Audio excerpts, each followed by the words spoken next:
Welcome back, guys, and today we're about to head to the Twin Towers. Finally, we're gonna go check it out. There's a lot to do there. It's kind of like the central spot of Kuala Lumpur. There's a bunch of hotels there too, and lots of food to eat. There's a place over there that serves some of the best traditional Malaysian food, and it has a great variety, so we can try a bunch of different things.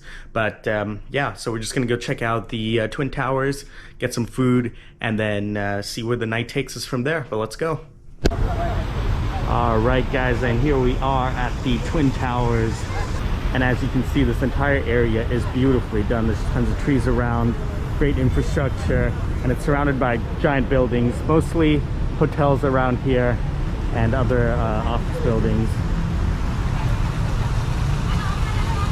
So when the Twin Towers were built, it was the tallest building in the world, and it's no longer because the Burj Khalifa and then a couple other buildings as well, but it is still the tallest Twin Towers in the world, and it's called the Petronas Towers because it was funded by the Petronas, I guess, petroleum company. And you're probably familiar with Petronas because they sponsored the Mercedes-AMG F1 team, and they have that iconic Petronas green color. And at night, the building is that color, and it looks absolutely beautiful. And we're gonna try and hang out around here to catch the nighttime view as well, because it's even cooler then, and it's one of the most unique looking buildings I've ever seen. So it's definitely worth coming at night and also in the daytime to catch both perspectives. But we're just gonna kind of check it out, see if we can get up to the Sky Bridge. I know you can get up there, but it costs a bit of money. I'm not sure how much, so we'll go find out. And there's also, of course, a giant mall in here as well. But yeah, it's one of the coolest buildings I've seen, especially with this kind of brushed aluminum look to it. And like I was saying, when it's lit up at night, it just glows and sparkles, and it's incredible. Okay, so let's make our way in here and check out the back area of the building, which actually has a really cool park in it. And it's completely open and free to the public.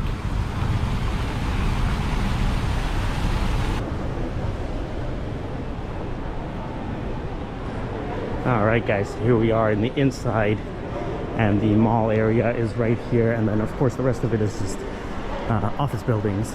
But like I was saying, they sponsor the Mercedes F1 team, so there's that. And like every other mall here in Malaysia, this one is also pretty impressive, and they've got very expensive stores to start with here. Definitely stores that are way out of my price range.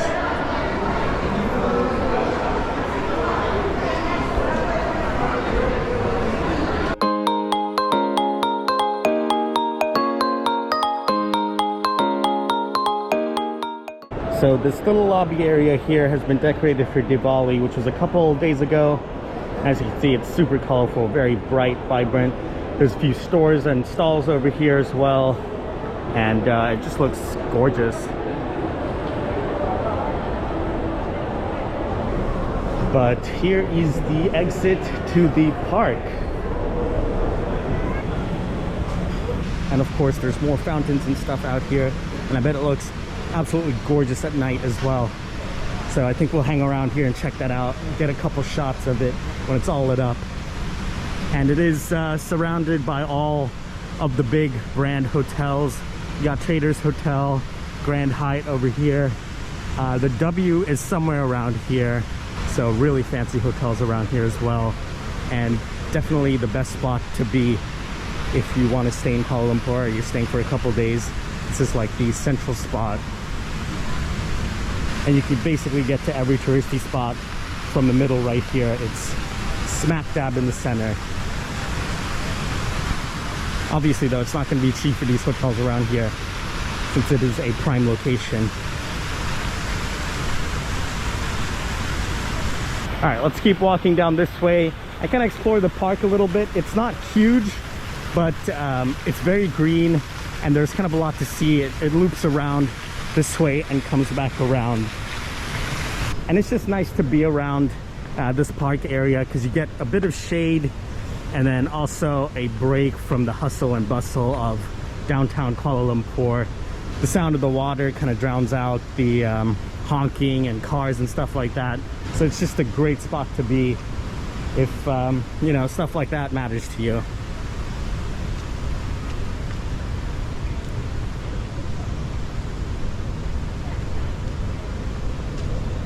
Looks like we got a couple spots for picnics and stuff like that, which is really nice.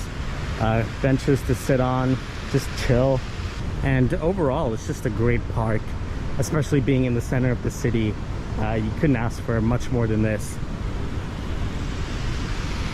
And here's another great view of the Twin Towers. And honestly, the front side is pretty cool, and that's where everyone takes pictures at.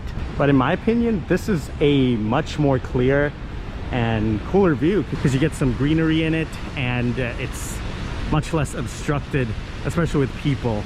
So yeah, if you're wanting to take pictures, come to the back side. I think it's much better. Looks like we've got more water features here.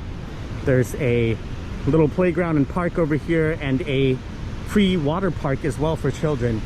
And there is the giant Four Seasons, which is probably the fanciest and most expensive hotel in most places you go. But yeah, it's got one of the most famous bars on the upper floors, and there is a strict dress code for that, so make sure you're wearing pants and shoes if you want to go in.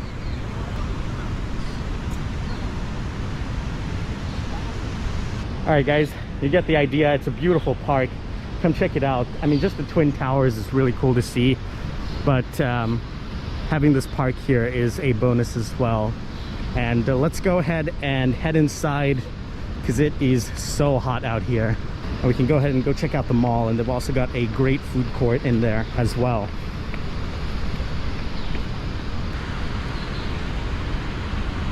Okay, so I'm not going to do a full walkthrough of the mall. It's basically all the classic stores you're used to seeing. You know, you got your super fancy stores like Gucci and Louis Vuitton, and then also stuff like Adidas and Nike as well. So I'm going to skip that whole process because I doubt you guys want to see another mall, because we've been to so many on this trip so far. But we're just going to go ahead and head up to the food court.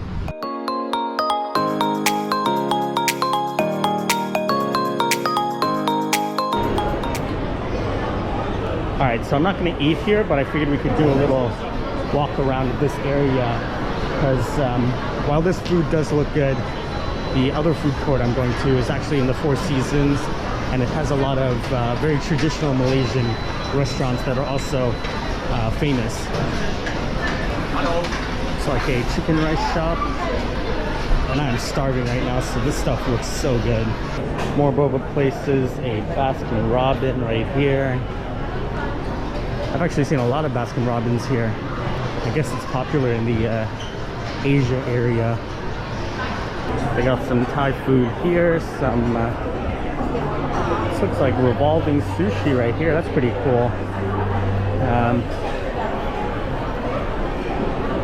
Fried chicken, and there seems to be a lot of people around here as well. There's lines in most of these restaurants. Then of course tons of Chinese restaurants in some places. We got some oyster right here.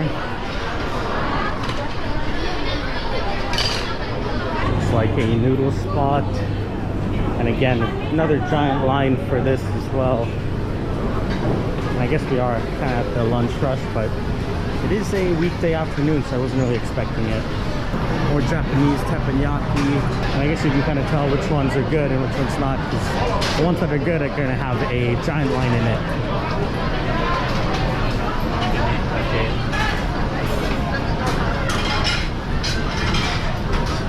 Looks good too. But yeah, that's about it. So we got Pizza Subway, a couple other Malaysian restaurants in here, but a really cool food court with tons of options, and they all smell so good. It just might be because I'm starving, but I doubt it. They look good too. Alright guys, like I was saying, I am starving. So let's go ahead and make our way to the Four Seasons food court and grab some food. Damn, it's hot out here. It reminds me of the Texas heat a little bit. It's not like, I mean, it's humid, but it's like a searing heat, you know? When you walk out into the sun, you feel it on your skin. Whew, haven't felt that in a while. Okay, so here's the Four Seasons. I'm not entirely sure where the food court is, so we'll just have to walk down there and pour a little bit, I guess. All right, so here we are. Some very expensive cars out front, obviously.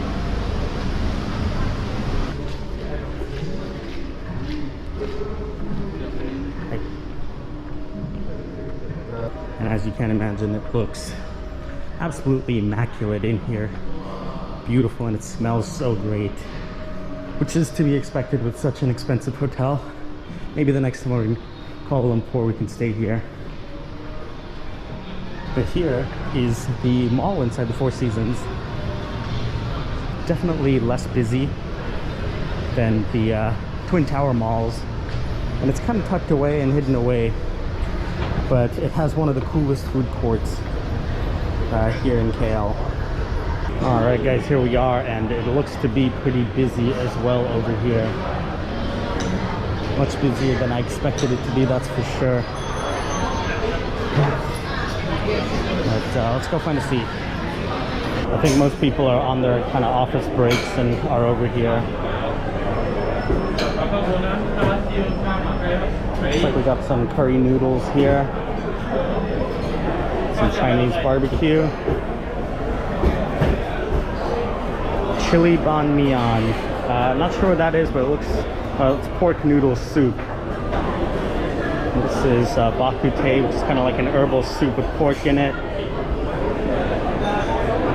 Some chicken noodles here. I'll be back. So you got more Chinese food. Some noodles, it looks like. So this is Hokkien mee, which I know is a pretty famous food here in Malaysia. And then this is some porridge. I'm not sure what rojak is, but it looks pretty good. Looks like kind of dim sum. And then we got a chendol dessert place. And so what's cool about this place is that they brought all of the kind of famous street vendors from around Malaysia, and they brought them into this one food court. So these food places here are actually very famous on the streets of Kuala Lumpur and then other bigger cities in Malaysia. So you get a lot of diversity in very popular and very traditional Malaysian dishes, and you don't have to kind of walk around and do all that when you can get it all right here in one spot, which is really cool. And I'm not just saying that the food itself is famous, I'm saying like these restaurants in specific have a name for themselves and are very popular among locals and people here in Malaysia. But I think the first thing we're gonna get here is this curry noodle. Can I get one of these? Huh? One of these? Yeah. What is it, what? Can I get thick noodles? Thick, yeah. It's basically like this curry kind of broth with tons of pork and meat and tofu in it. And you get to pick the type of noodles you want, so I went with a thick noodles. Okay, so we're gonna start with this curry noodle, and then we'll check out some of the other spots here too, because they're all great and they all have very good Malaysian food. So that's why I really like this kind of food court, because it gives you many options from very famous food vendors. It's definitely worth to check out, especially to get a grasp of what kind of Malaysian food you actually like. And you also don't have to walk around and look for certain restaurants when it's all right here and perfectly situated in this beautiful food court.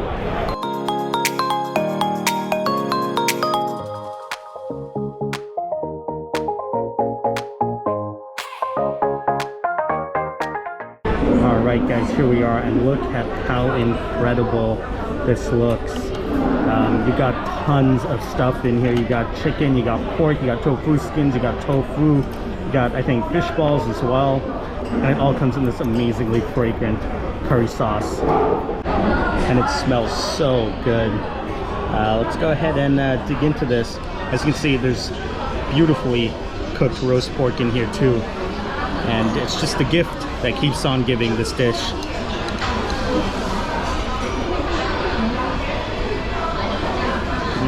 Not even sure what that is, but looks good. Then we got some beautiful thin noodles. Look at that, it's just sopping up all of that beautiful curry sauce.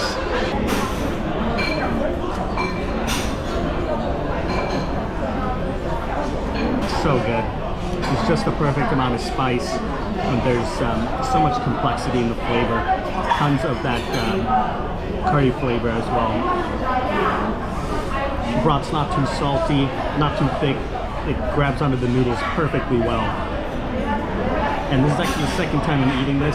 The first time I came with a friend, and he brought me here and showed me this place, and I thought it was just so cool to get to try so many different traditional Malaysian foods all in one place. So that's why I wanted to show you guys.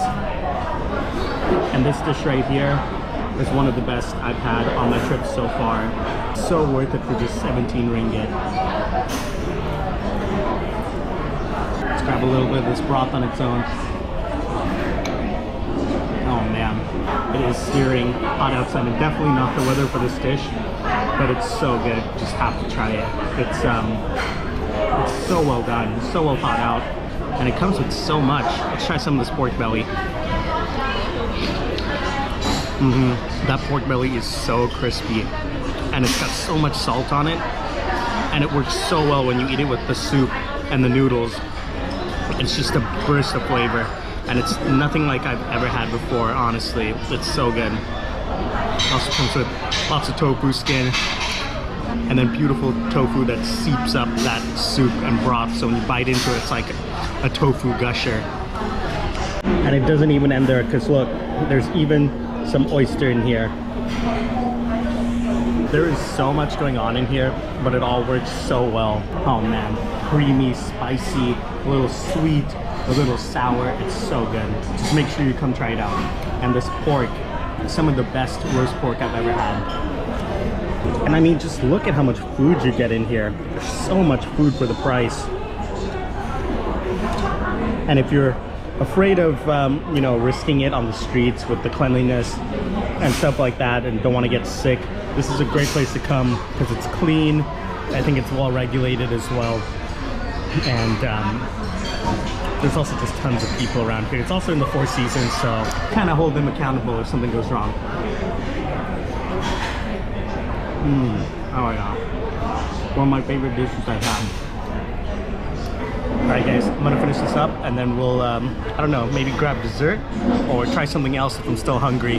But this is a lot of food and it's filling me up, so I think we might just skip over to dessert and then try something else for dinner. Alright guys, I got a little stuffed after that bowl of curry noodles.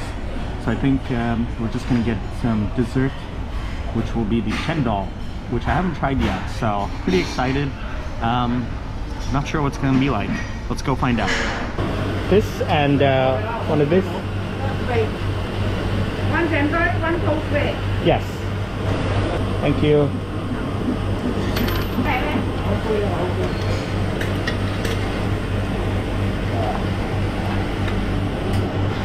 Alright guys, so I got some of their classic chendol, and then also some toast bread, which is really good. I've tried it once and can't wait to get it again.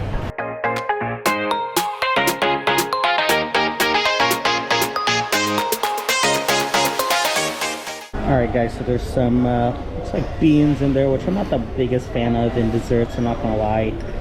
And then it's basically just ice. So it's a snow cone, and then there's, I think, some kind of black syrup, and then pandan it looks like. So just ice with a bunch of, so it's basically a snow cone with a bunch of toppings on it. And this ice is super flaky. My spoon just runs right through it. Let's go ahead and try this before it all melts. It's already starting, as you can see.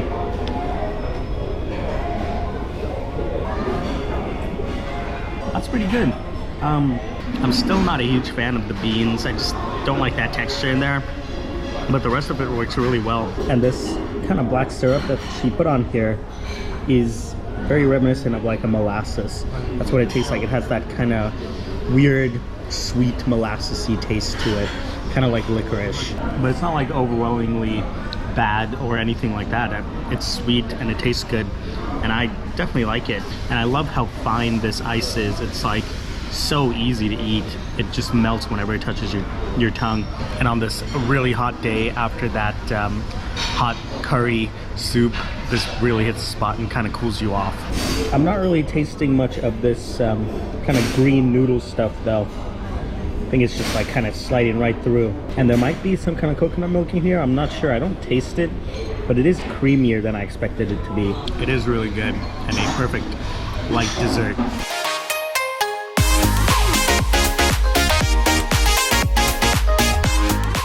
All right, now let's move on to this toast. And as you can see, giant piece of butter right off the bat.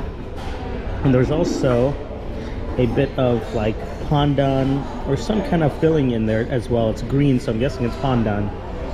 Let's go ahead and try it. And this bread is more of a rusk than it is a bread, so much lighter, not heavy at all, not very dense.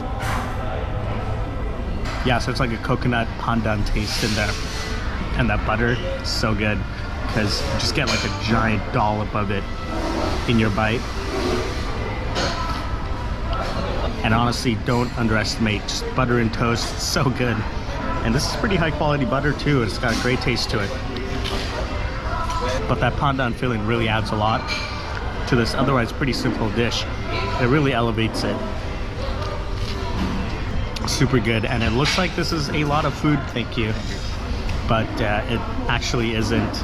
You know, it's a very light dessert, which is exactly what I needed because I've been eating so much food here in Kuala Lumpur, and there's tons of very heavy desserts I've seen around, but it's nice to have this for a change. All right guys, I'm gonna finish this up and then we'll head back to the Twin Towers, I think, and try to get up onto the Sky Bridge to see if it's worth going. All right guys, done with lunch, and again, great little spot for you to discover some classic Malaysian dishes. So make sure you check it out. It's inside the mall here in the Four Seasons Hotel. But now let's head back to the Twin Towers and see if we can go up to the Sky Bridge.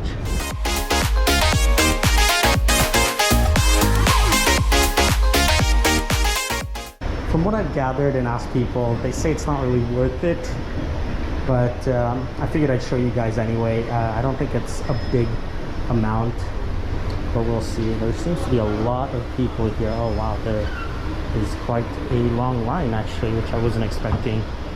All right, let's see how much it cost. It's a pretty cool scale model here of it. I don't think it should be that much with the amount of people here. All right, got my ticket guys, and it is 80 ringgit, which is pretty expensive actually. More than I thought it'd be, but I figured, you know, so you do kind of once thing and then get it out of the way. There seems to be a lot of people here, so it must be pretty good. I don't think you can actually get up all the way to the top of the building. I think you just go to the Sky Bridge, but it should give us a decent enough view. And we're also scheduled for 5:30, so we don't get to go right now. We have to come back at 5:15. We have a scheduled date to go, or we have a scheduled time to go up. So pretty interesting stuff. I wasn't expecting that, but it is really busy. Also, you can't use cash on these, so you have to use card. Just a heads up before you guys show up here with cash only. They only accept card. So now I think we're just gonna go hang out in the mall for an hour or two until we get to go up and see this. So I'll catch you guys in a couple hours. Alrighty guys, it's almost 5:30 and time to head back to the kind of viewing deck area so we can go up into the Sky Bridge. Okay, so I had to take my tripod off because they wouldn't let me in with that. And you also got to check in your backpack. So pretty extensive security process here, but now we're just kind of waiting to go up. And there's still a lot of people rolling in, so it's gonna be kind of crowded up there.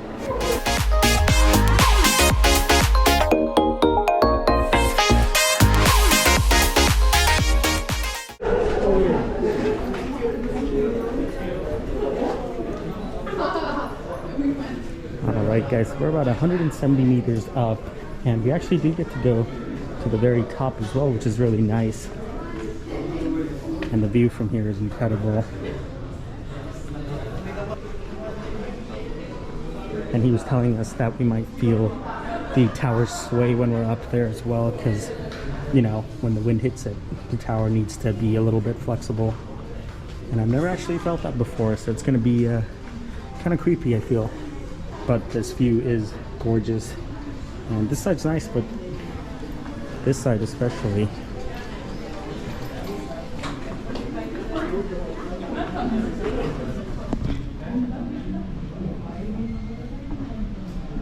So you get around 10 minutes up here, and then you go up to the very top with your group. And I think that's probably plenty of time. And so I think we were in Tower 2 is how we came up. And then Tower 1 is closed. I guess it's just an office building mostly. We'll not have to go in there. But very cool. And you can see where the pavilion is, where that giant mall is. And basically all of KL from here. And it is gorgeous, and I'm glad it's not raining anymore. But it's still kind of cloudy, and you can see the mountain ranges back there, which is really cool. So he was saying that the sky bridge connecting the two buildings here is actually kind of floating and not completely attached to both buildings, because it can't sway the 95 inches that the two buildings sway, which is a lot actually, 95 inches. So it's kind of crazy too. And I thought it was just going to be coming up here to get a kind of view of it, but they do a good job of explaining kind of facts about the buildings as well, which is a nice touch, especially for 80 ringgit, which is not exactly cheap. And you can also get a pretty good look at the park here, which is bigger than I thought, because it goes all the way to the end right here. And the view from here is already incredible, so I can't imagine what it's going to be like when we go all the way to the top, which is actually double the height of this. So this is up at 170 meters, and we're going to go up to 340 meters, which is kind of crazy. All right, guys, we're about to head up to the viewing deck now. All right, so here's the observation deck, and we get 15 minutes up here. There are some pretty cool miniature sculptures of the Twin Towers. Let's go find a window that's less occupied here. But it's pretty cool. It's a lot more done up than I expected it to be. I thought we'd just kind of come up here and then look for a bit and go down, but it's much more than that. And yeah, this is about as high as you can get up here in KL, I guess. Yeah, and this gives you a much better perspective of really how high this building is. Because when you look at it from the ground, you're not really thinking, you know, it's anything crazy. But looking at it here is very surreal. And this building right here is actually the W. And they got a great view of it from the pool down here. And it looks like they got another pool up here, or right here. So that'd be really cool to kind of experience if you're ever in KL. I'm not sure why it says Tropicana, because I know it is the W, because I went in there for a bit. But yeah, check that out. The bar down here gives you a really great view of the Twin Towers and a really cool spot to take pictures. And here's another great view of Kuala Lumpur, showing you all of the major buildings here. Here is the Four Seasons right here, and that's pretty tall too, actually. And then these, I'm guessing they're apartments or maybe hotels, I'm not sure, but their pools have got a great view of the Twin Towers as well. And there is the park again. All right, let's go check out the other side. See what view you get from over there. So you get a pretty good view of the other tower. And then also this building right here is going to be the tallest building in KL once it's completed. It's not done yet, but I think they're very close to it. But this is a really cool view because you get to see the top of the first tower here. And you can't even really see the sky bridge from over here. That's how low down it was. But yeah, it's really cool. I don't think the tour's even done yet. I think we go down and check out kind of a museum fun facts section. So for 80 ringgit, I think it's completely worth it to come check this out. It's an absolutely unique view of Kuala Lumpur, and worth it to do it, you know, once if you're over here. And there definitely has been more people than I expected I didn't really think there'd be this many people up here. Maybe that's because it's a Friday, but I'm not sure. Definitely caught me off guard when we had to wait in line and also make an appointment before we came up here. But yeah, I think it's worth checking out one time, especially to cross it off the bucket list and say you've been to the tallest twin towers in the world. Thank you.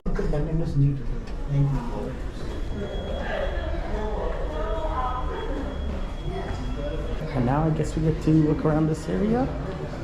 Maybe. For black sticker, you still have few minutes here. Okay, so we're just kind of back where we were earlier. Oh, actually, no, we haven't seen this yet. Looks like there's just a little gift shop here and stuff like that on the 83rd floor. A little souvenir shop, and then a lot of kind of windows to look through while you wait for your turn to go back down. It's still an incredible view. It just doesn't get old. I bet it's really fun to work here. Just look out your window and procrastinate to your heart's content. Alright guys, we're about to head back down, and we'll probably just hang out here for a few hours and check out the building lit up, because it looks really cool at night as well. And like I was saying, it's worth the experience, so come check it out. We've been out here for, I don't know, over 30 minutes, so definitely worth your time as well. Alright guys, I'll catch you in a few hours when the towers are all lit up and it's nighttime. Alrighty guys, it's been a couple hours and let's go see the twin towers lit up. Should be really cool. I know they have like a white light that they use, and then also the Petronas green one. So I hope it's the green one because that one's really cool.